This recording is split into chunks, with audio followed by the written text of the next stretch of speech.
ॐ सदाशिवसमारम्भां शङ्कराचार्यमध्यमाम् अस्मदाचार्यपर्यन्तां वन्दे गुरुपरम्पराम्।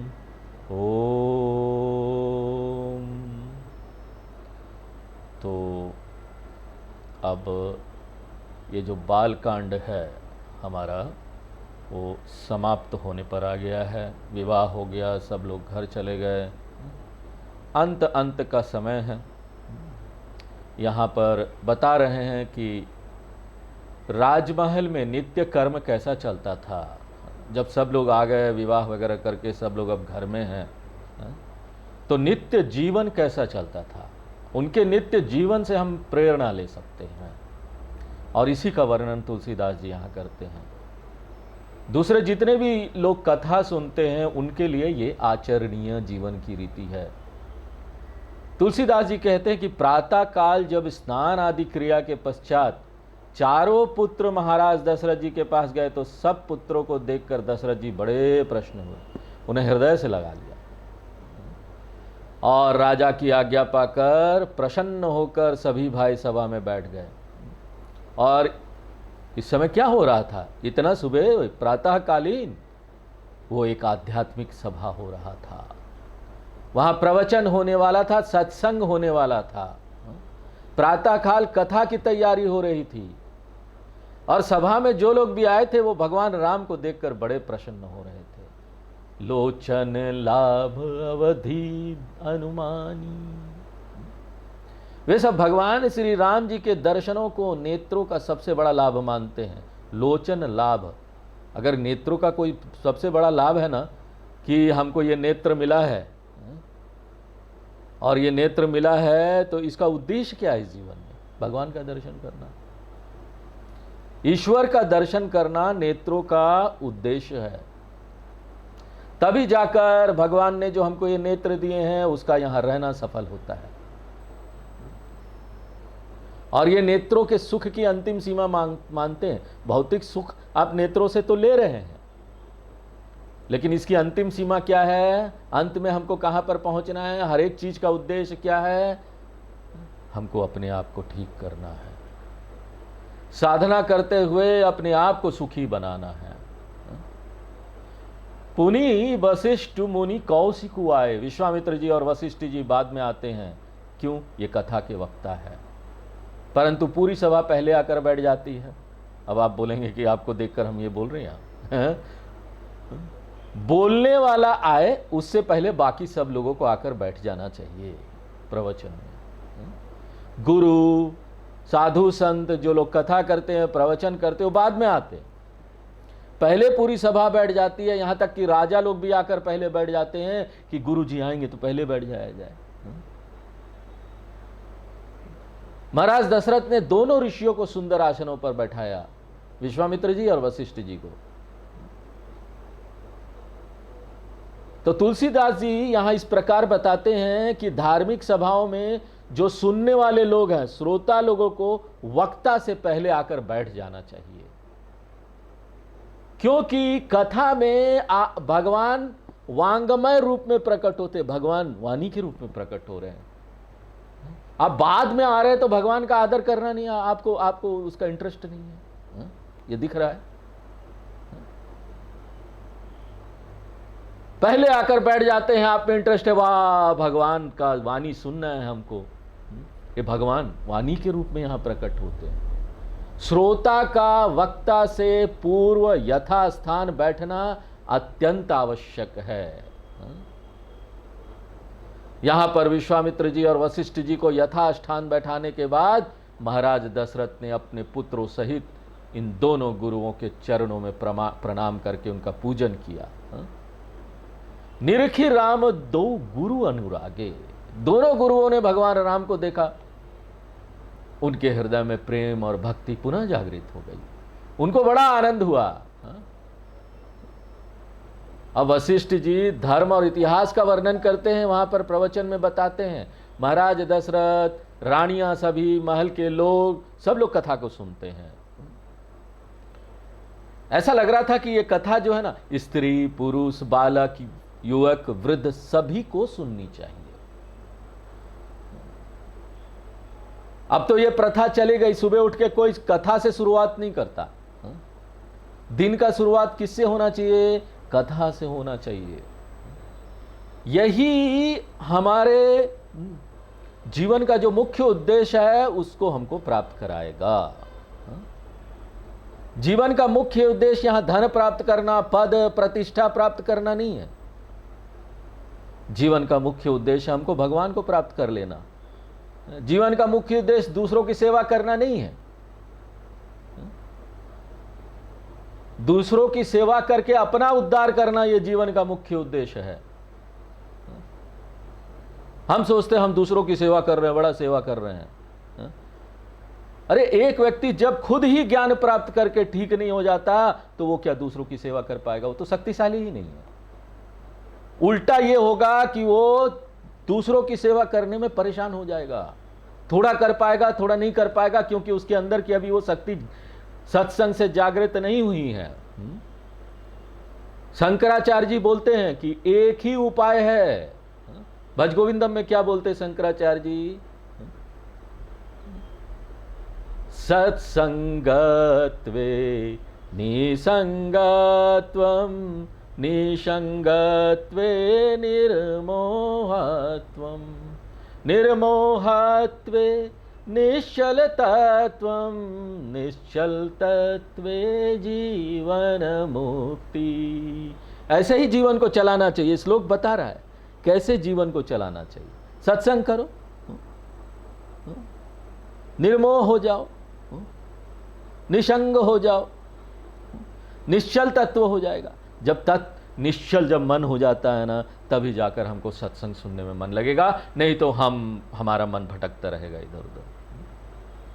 तभी जाकर हमको यहां पर मन लगेगा, तभी हम समझ पाएंगे, विश्वास होगा कि यह ज्ञान ही हमारा उद्धार करेगा। इसलिए तो देखो सुबह की शुरुआत ही कथा से हो रही अयोध्या में। और वशिष्ठ जी ये गुरु लोग क्या कर रहे हैं? कथा बोल रहे हैं, ज्ञान दे रहे हैं लोगों को, धर्म की शिक्षा दे रहे हैं और धर्म के सिद्धांतों को बताकर साथ साथ इतिहास से उदाहरण देने जाते हैं कि धर्म पालन का क्या फल हुआ, अधर्म पर चलने का क्या दुष्परिणाम होगा। एक शिक्षक को ऐसे ही बताना चाहिए। किसी को आप बोल दीजिए ना कि आप सत्य बोलो, वो कभी सत्य नहीं बोलेगा। क्यों? आप उसको ना उपदेश दे रहे हैं। उपदेश नहीं, शिक्षा देना पड़ेगा हमको। दूसरों को हमको बताना पड़ेगा कि सत्य बोलना क्यों जरूरी है, सत्य नहीं बोलने से क्या समस्या आने वाला है, और दूसरे के ऊपर छोड़ देना चाहिए। अब तुम निर्णय लो कि सत्य बोलना जरूरी है कि नहीं। हमारे शास्त्र बोलते हैं सत्यम वद धर्मम चर, सत्य बोलो। छोटा छोटा झूठ भी नहीं बोलना चाहिए। दूसरों में अपना वर्चस्व जमाने के लिए आपने कुछ कुछ झूठ बोल दिया, हम ऐसे हैं, हम वैसे हैं, हमारा संपर्क इससे है, यह भी झूठ नहीं बोलना चाहिए। इतना कठोर साधना होना चाहिए हमारे अंदर, छोटा छोटा ध्यान देना चाहिए, हम छोटे छोटे झूठ भी ना बोले। तरीका यही है। कोई कुछ कर रहा हो, तरीका सत्संग ही है, तरीका अपने लिए साधना करना ही है। तुलसीदास जी का कहना है कि संसार में धर्म के विपरीत आचरण करने वाले व्यक्ति उत्पन्न होते ही रहते हैं, और जब ऐसे लोगों की संख्या अधिक बढ़ जाती है तो समाज में त्राही मच जाती है। और फिर समाज को सही रास्ता दिखाने वाले लोग धर्म की कथा सुनाकर उन्हें सही रास्ते पर लाते हैं। लोगों को सही रास्ते पर हम कैसे ला सकते हैं? कथा सुनाकर, उनको ज्ञान देकर। यहां पर वशिष्ठ जी का धर्म है कि वे धर्म और इतिहास सुनाते रहें, और अन्य सब लोगों का धर्म है कि इस कथा को सुनते रहें। महाराज दशरथ और अन्य सब लोग शिष्टाचार और आदर के साथ साथ उस कथा को सुनते हैं।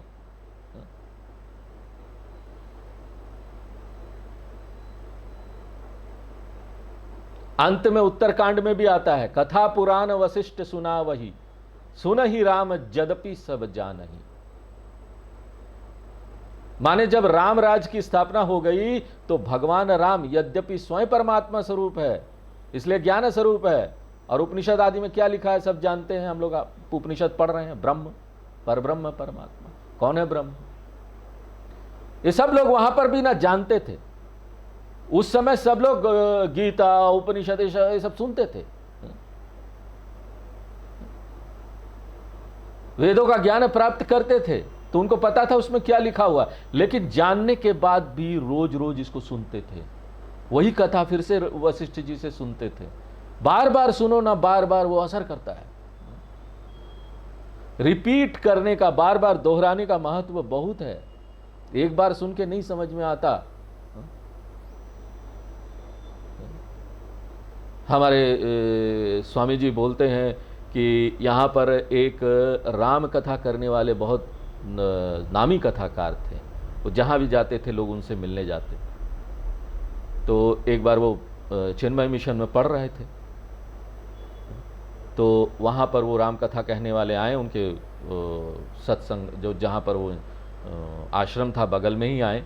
तो ये लोग उनसे मिलने गए और उनसे पूछा कि स्वामी जी आप राम कथा करते हैं और इतने सालों से कर रहे हैं, आप बताइए कि हम भी कैसे इसमें से लाभ उठा सकते हैं, क्या कर सकते हैं, कैसे दूसरों को बता सकते हैं।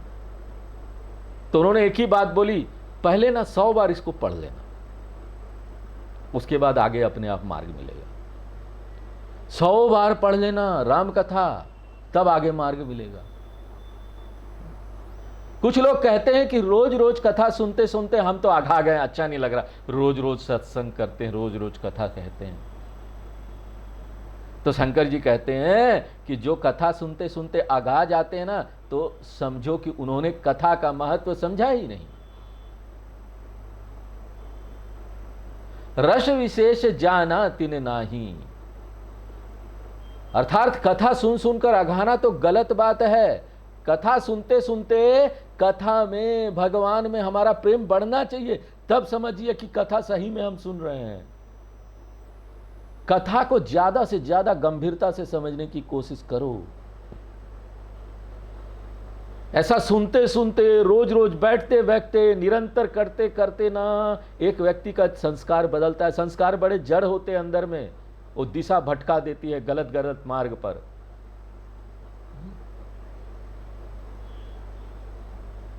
और व्यक्ति किसी न किसी तरीके से तर्क देकर उसको सही ठहराएगा, तो सही है।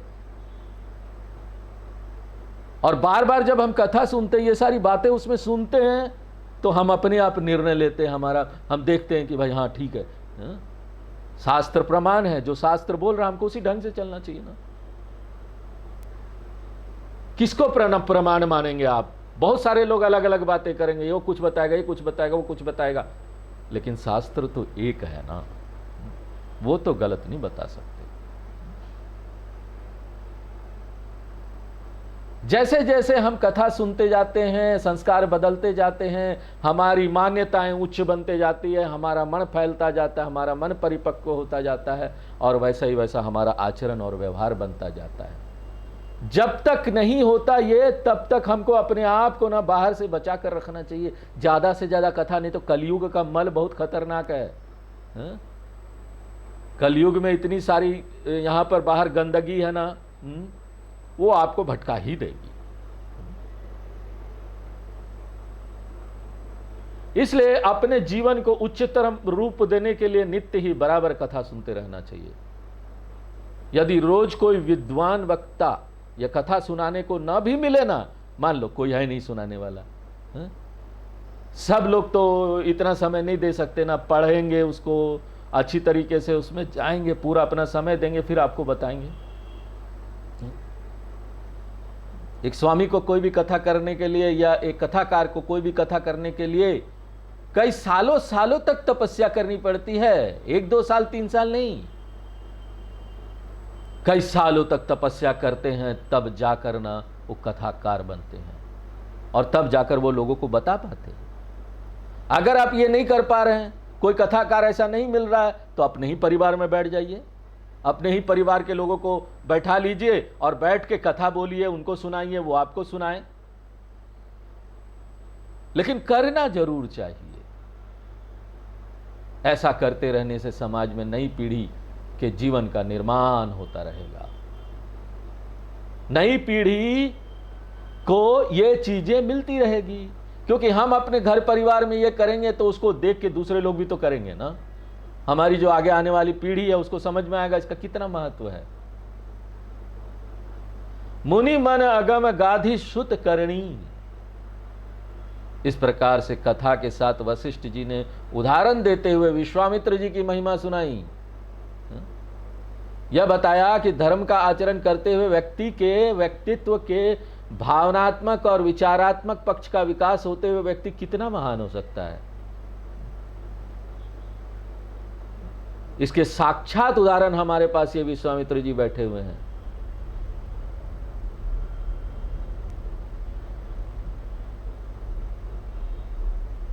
व्यक्ति महान अपने आप को साधना करके बना सकता है, अपने गुण को बदल सकता है। साधना ही एकमात्र उपाय है। हमको अपने जीवन में यम नियम सब लाना पड़ेगा।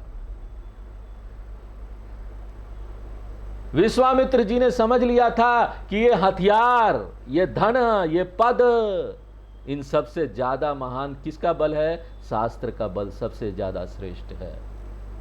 तो उन्होंने शस्त्रों को छोड़ दिया। वो क्षत्रिय थे, उन्होंने हथियार बतियार छोड़ा, हमको ये नहीं चाहिए, और शास्त्रों को पकड़ा और आध्यात्मिक साधना की। सभी देखो हमारे गुरु लोगों ने आध्यात्मिक साधना की।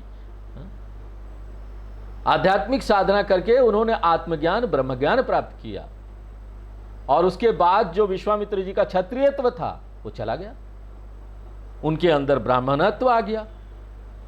तो हम अगर कुछ भी है ना, हम नहीं हैं अभी ब्राह्मण, हम में ब्राह्मणत्व नहीं है, हम साधना नहीं कर पा रहे हैं, तो हमको वैसा बनाने के लिए हमारे हाथ में है ना। हम अपना विकास कर सकते हैं, उत्साह के साथ हम इसको कर सकते हैं कि ये हमारा भला करने वाला है, हम ये साधना करें।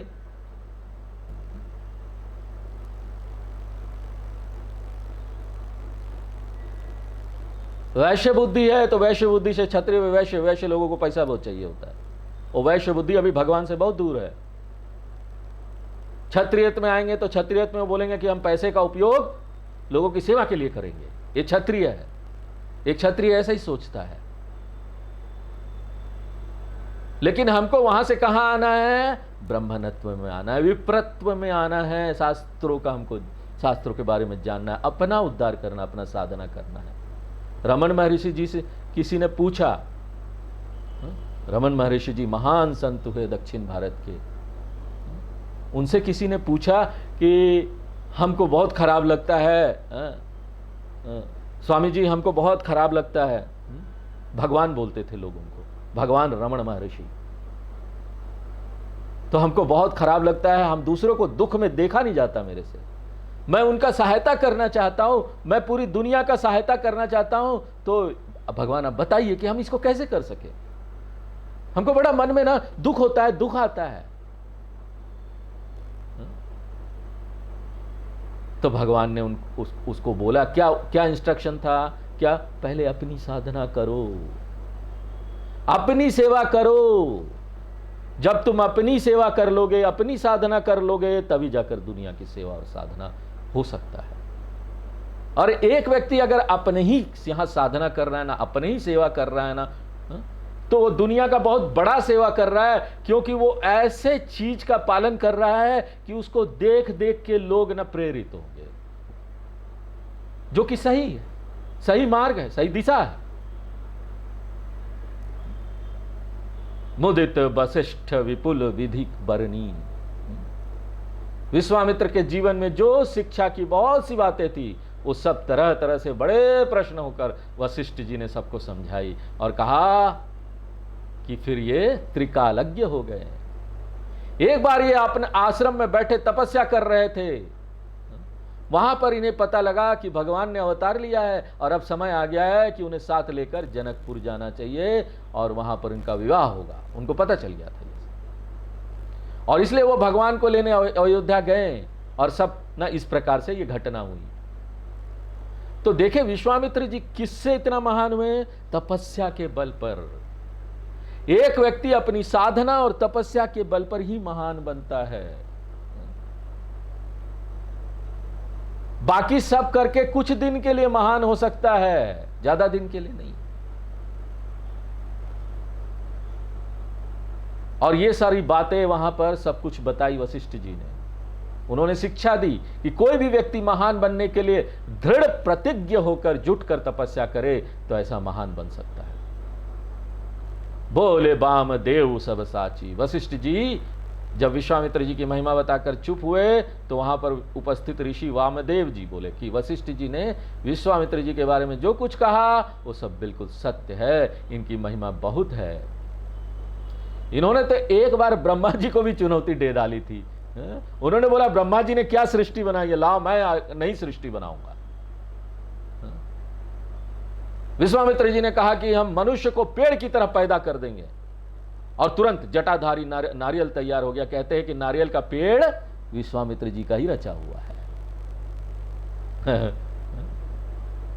और उसके बाद वो बहुत सारे ऋषि आ गए, उन्होंने प्रार्थना करके कहा कि भगवान ये जो ब्रह्मा जी ने सृष्टि बनाई है वही पर्याप्त है, आप क्यों अपना नया सृष्टि बना रहे हैं, मत करो, रुक जाओ। तो वामदेव जी ने कहा कि वास्तव में विश्वामित्र जी की बहुत महिमा है, इनकी कीर्ति तो तीनों लोकों में छाई हुई है। जैसे जैसे व्यक्ति का विकास होता है तो संसार उसकी महानता को स्वीकार भी करता है। आप अपनी साधना करते रहिए, लोग ना चीनी की तरह आपके पास आकर चिपकने लगेंगे, चींटी की तरह। जैसे चींटी, कहीं भी चीनी होता है ना, चींटियां पहुंच जाती है कि नहीं चीनी को पकड़ने के लिए।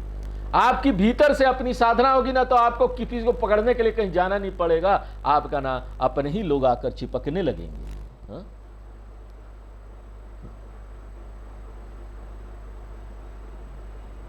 व्यक्ति का विकास होता है तो संसार उसकी महानता को स्वीकार करता है, और ये सब विश्वामित्र जी के जीवन में घटित हुआ, और ये हमारे बीच बैठे हैं। देखो, सुनी आनंद भयु सब काहू। जब सबने ये बातें सुनी तो सब बहुत प्रसन्न हुए कि ऐसे महापुरुष को हम साक्षात बैठे देख रहे हैं।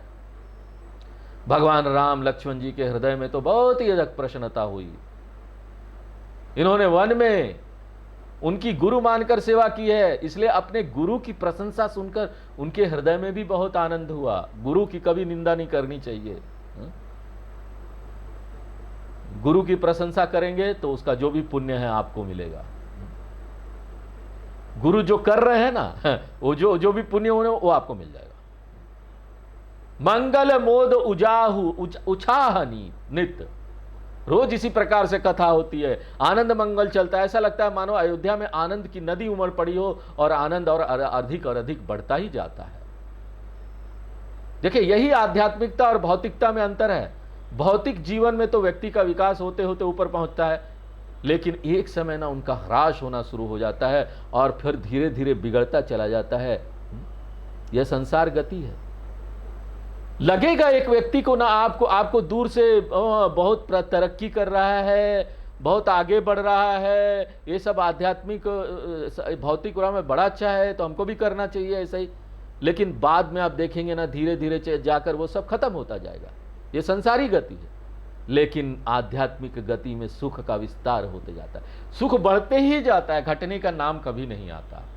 अगर कभी कोई बीच में परेशानी आ भी गई, मन में ऐसी कोई बात आ गई, ऐसी कोई घटना हो गई, तो भी धीरे धीरे करके वो खत्म हो जाता है। एक ज्ञानी को ज्ञान तो हो जाता है, लेकिन वो उसका लाभ मिलने में थोड़ा समय लगता है। धीरे धीरे धीरे धीरे करते करते करते करते हमारा जो मन है ना, बाहर का जो लाभ है, व्यवहारिक लाभ शांत होने लगता है, इच्छाएं खत्म होने लगती, कामनाओं का अंत होने लगता है।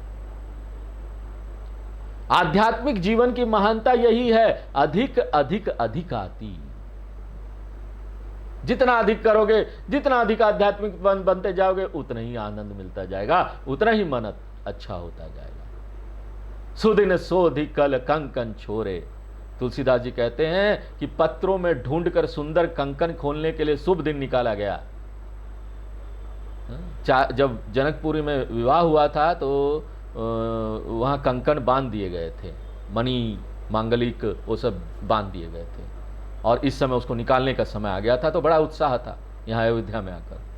या विवाह का अंतिम कार्यक्रम होता है, अब अंतिम है। विश्वामित्र जी अभी रुके हुए हैं, उन्होंने शुरू से आखिर तक पूरा विवाह कराया, और ये जो कार्यक्रम चल रहा था इसमें भी खूब मंगल मोद विनोद बड़ी प्रसन्नता पूर्वक सब कार्य संपन्न हुए। नित नव सुख सुर देख ही सिहाहीन। इस प्रकार अयोध्या में सब मंगल कार्य बड़े उत्साह सब प्रसन्न दिखाई दे रहे थे, और इसको देखकर देवता लोग भी बोल रहे थे, भाई हमको भी स्वर्ग में जन्म देने के बदले यहाँ दे देते, अयोध्या में हम आ जाते। विश्वामित्र चलन नित चाही। विश्वामित्र जी अपनी ओर से तो रोज ही वापस जाने के लिए कहते हैं, जाने दो हमको जाने दो, सबकी विदाई हो गई अब हमको भी जाने दो। लेकिन भगवान राम प्रेम पूर्वक उनको रोक लेते। कितना अच्छा है, सोचो आजकल कोई गेस्ट आता है तो हम बोलते कितना जल्दी जाएगा, लेकिन यहां पर तो ये लोग और रुक जाइए ना 1-2 दिन। और भगवान के प्रेम के कारण से विश्वामित्र जी रुक जाते हैं।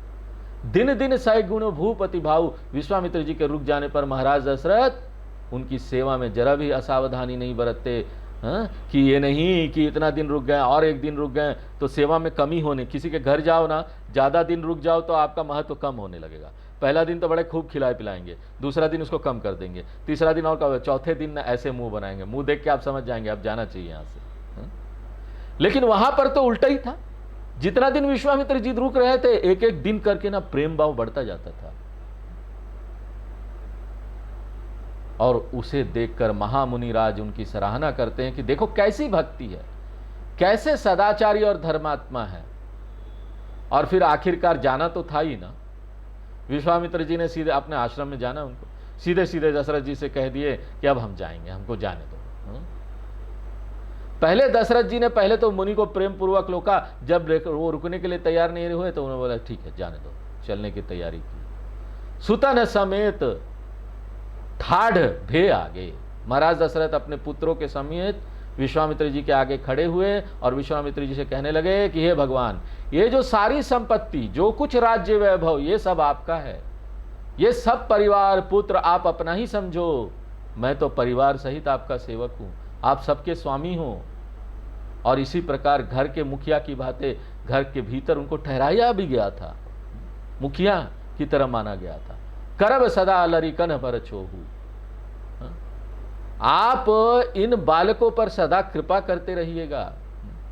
और बार बार प्रणाम बोलते हुए ना उनका कंठ अवरुद्ध हो गया था, उनके मुंह से वाणी नहीं निकल रही थी, उतना भावनात्मक हो जा रहे थे। यहां पर देखते हैं कि महाराज दशरथ ना गृहस्थ में रहकर भी वो वैराग्य में थे। वे विश्वामित्र जी से कहते हैं कि हमारा कुछ नहीं, सब कुछ आपका है। यहां पर कहीं भी रहकर आप वैराग्य प्राप्त कर सकते हैं। इसके लिए जरूरी नहीं है ना कि ना, देखिए हम बार बार यहां पर सत्संग में भी बताते हैं, गीता में भी बताते हैं कि हमारे यहाँ 4 आश्रम बनाए गए हैं, ब्रह्मचारी, गृहस्थ, वानप्रस्थ, सन्यासी। लेकिन इसको बाहर से बदलना अनिवार्य नहीं है, आप चाहे तो कर सकते हैं। लेकिन जहां भी आप रह रहे हैं, अगर मन से ही इन सभी आश्रम से गुजर जाएंगे, धीरे धीरे समय होते होते वानप्रस्थ हो जाएंगे, धीरे धीरे वो करते करते मन से सन्यासी हो जाएंगे, तो आप भी यहां ज्ञान प्राप्त कर सकते हैं, जहां है वहां बैठे बैठे। वैराग्य से अपने आप समय मिलने लगेगा। अभी जो लोग बोलते समय नहीं मिलता, समय नहीं मिलता, समय नहीं मिलेगा, कुछ भी कर लो, क्योंकि हमारा मन अभी नहीं है वहां। जिस चीज में हमारा मन होता है हम समय निकाल लेते हैं कि नहीं, सब चीज को साइड कर देते, नहीं इसमें हमारा मन है, हमको ये करना है, उस दिन हमको समय मिल जाता है। तो हमको तैयार मन को करना है, बाहर से कुछ नहीं बदलना है। मन मुख्य है। मन ही सब जगह परेशानी खड़ा करता है, मन ही सब जगह हमको गिरा देता है, और मन ही हमको उठाएगा। इसलिए तो उपनिषद बोलते हैं ना, मन एव मनुष्यानाम बंधन मोक्ष कारणियो हो। मन ही मनुष्य के बंधन का कारण है और मन ही मनुष्य के मोक्ष का कारण है। इसलिए हमारा ध्यान अपने मन को ठीक करने में लगाना चाहिए। जो व्यवहार कर रहे थे राजा दशरथ जी, उनसे वैराग्य प्रकट हो रहा था ना। भौतिक जीवन में हमको आसक्तियां, हम घर में हैं, परिवार में, आसक्ति कम कर दीजिए दूसरों के प्रति। जितना आसक्ति कम करेंगे सुखदायक होगा आपका जीवन। दीन ही असीम विप्र बहुभांति। विश्वामित्र जी ने फिर उनको नाना प्रकार से आशीर्वाद दिए, बड़े प्रेम पूर्वक वहां से चले गए।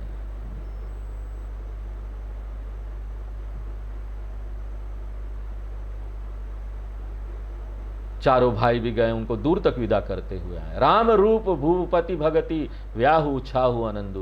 विश्वामित्र जी बड़े प्रसन्न मन से भगवान राम के सुंदर रूप की, महाराज दशरथ की गुरु भक्ति और चारों भाइयों के विवाह में जो उत्साह आनंद सब हुआ, अपने मन में उस सब की प्रशंसा करते चले जा रहे थे। वो बड़े प्रसन्न हो गए थे। बार बार भगवान राम का स्मरण करते हुए चले जा रहे थे विश्वामित्र जी। भगवान के पास जाएं, वापस आते हुए मंदिर से भी स्मरण करते हुए आना चाहिए। ये नहीं कि मंदिर गए तो भगवान दिख रहे हैं, बाहर आए मंदिर से तो बस दुनियादारी चालू। हर समय स्मरण करते रहिए ना। मंदिर से बाहर निकल के भी स्मरण चलते रहना चाहिए। इसी तरह राम जी से सब लोग मिलके आ रहे थे, लेकिन स्मरण उन्हीं का चल रहा था।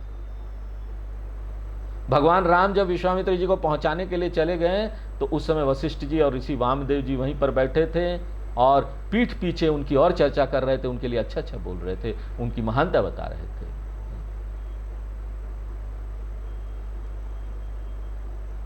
वास्तव में उनकी ऐसी महिमा थी।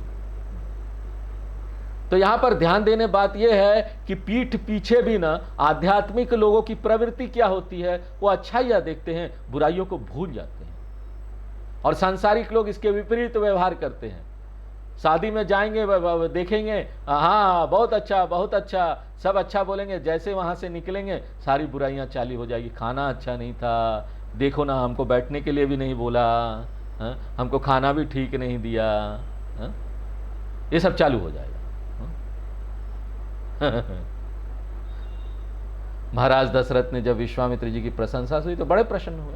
अपने मन में सोचने लगे, हमारे कितने भारी पुण्य हैं, विश्वामित्र जैसे ब्रह्म ऋषि की हमको कृपा प्राप्त हुई। बहुरे लोग रजा यशु भयु। महाराज दशरथ ने कहा कि अब सभा समाप्त होती है, सब लोग आज्ञा पाकर अपने अपने घर चले जाएं। वशिष्ठ जी और वामदेव जी इत्यादि ऋषि भी चले गए और भगवान राम सहित सभी भाई लोग भी वापस आ गए, राजभवन में अंदर चले गए।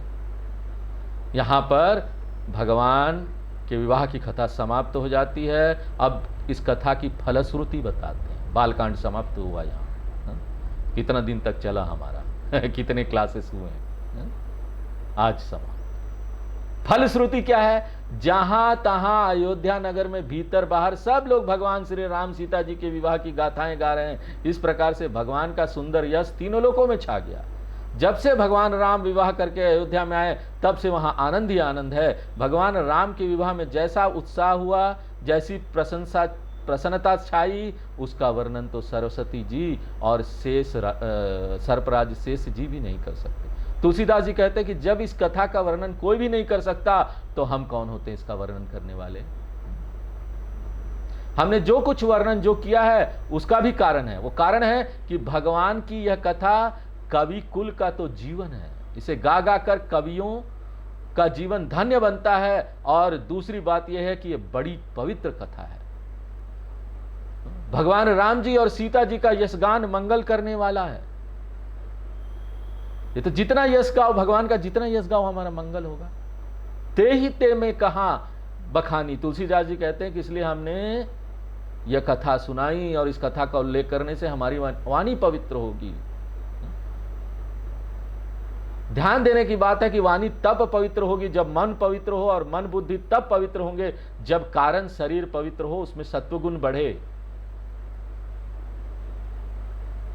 जो मूल स्रोत में भरा होगा वही तो प्रकट होगा ना। आपके अंदर का कारण शरीर जैसा होगा वैसे ही तो बाहर प्रकट होगा।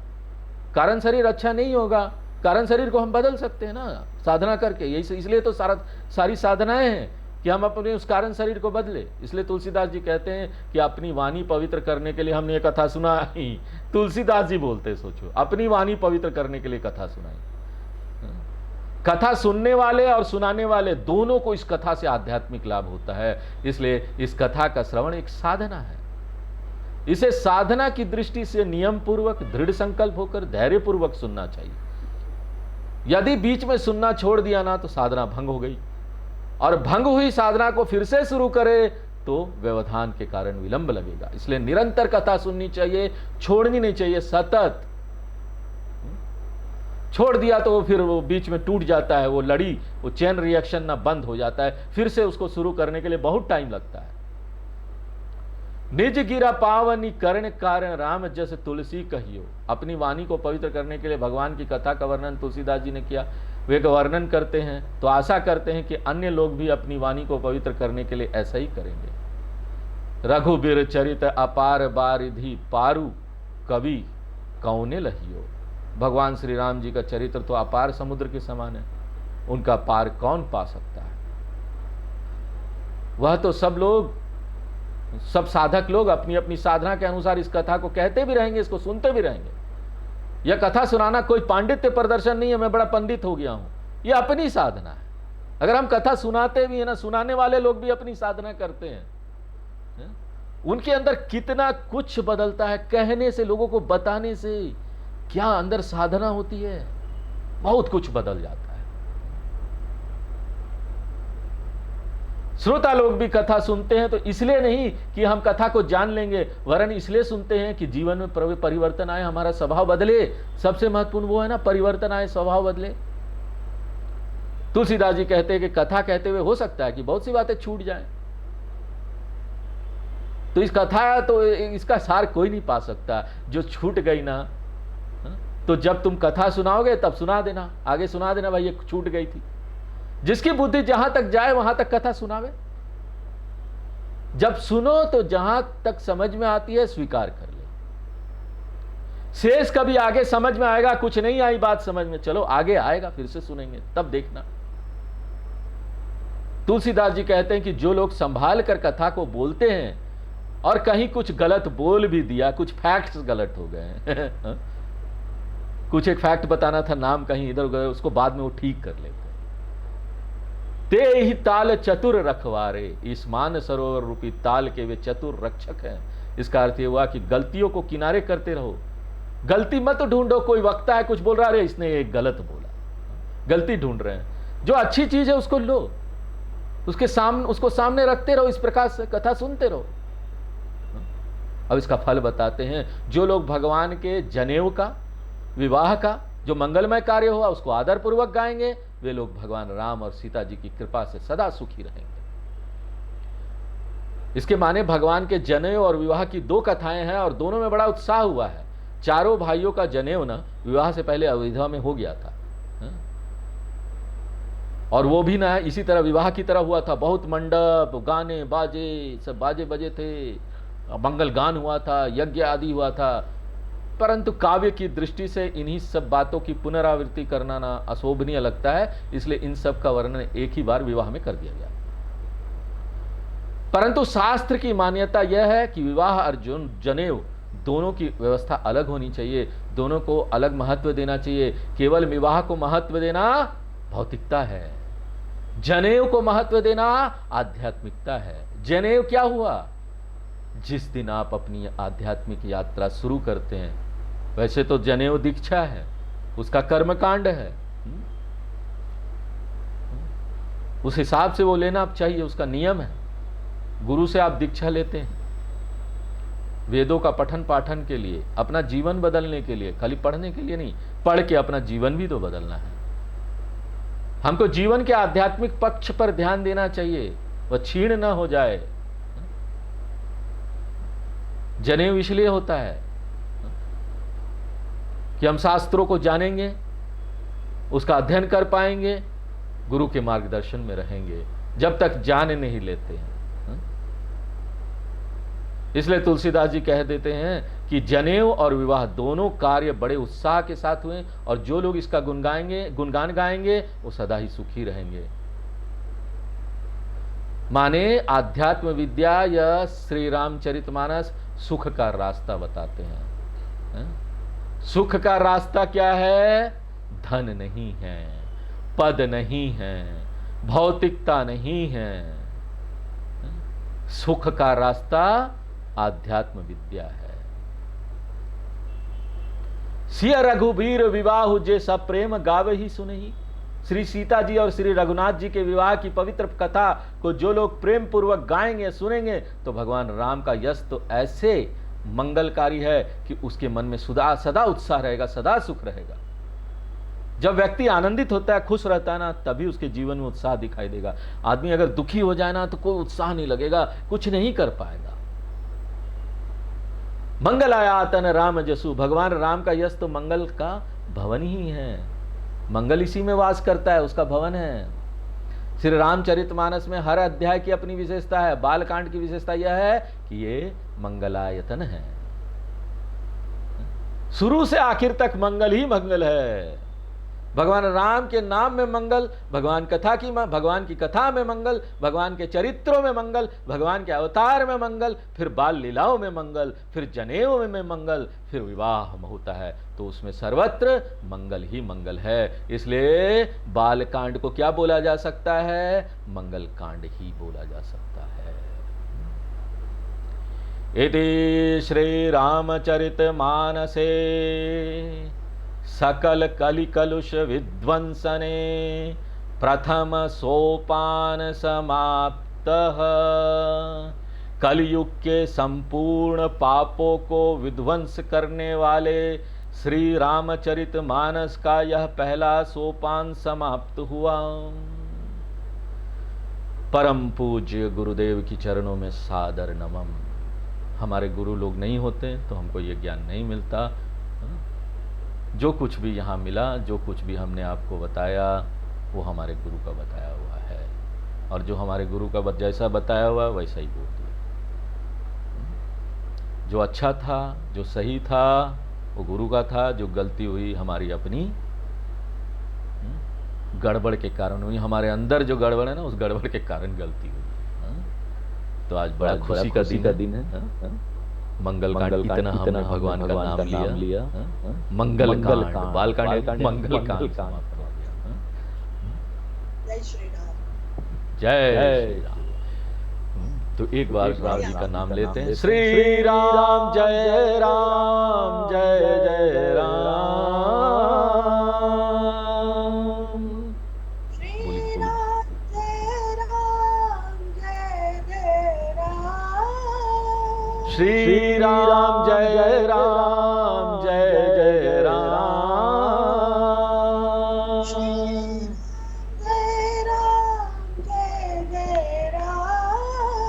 श्री राम जय राम, जय जय राम। श्री राम जय राम, जय जय राम। श्री राम जय राम, जय जय राम। श्री राम जय राम, जय जय राम।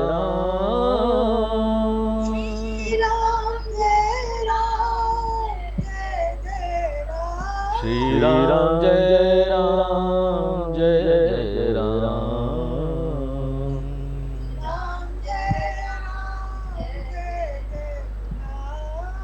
श्री राम जय राम, जय जय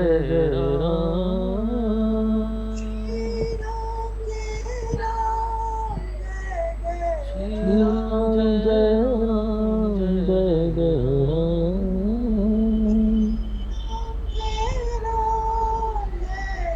अगले क्लास से हम लोग अयोध्या कांड में प्रवेश करेंगे। पूर्णमदः पूर्णमिदं पूर्णात् पूर्णमुदच्यते पूर्णस्य पूर्णमादाय पूर्णमेवावशिष्यते।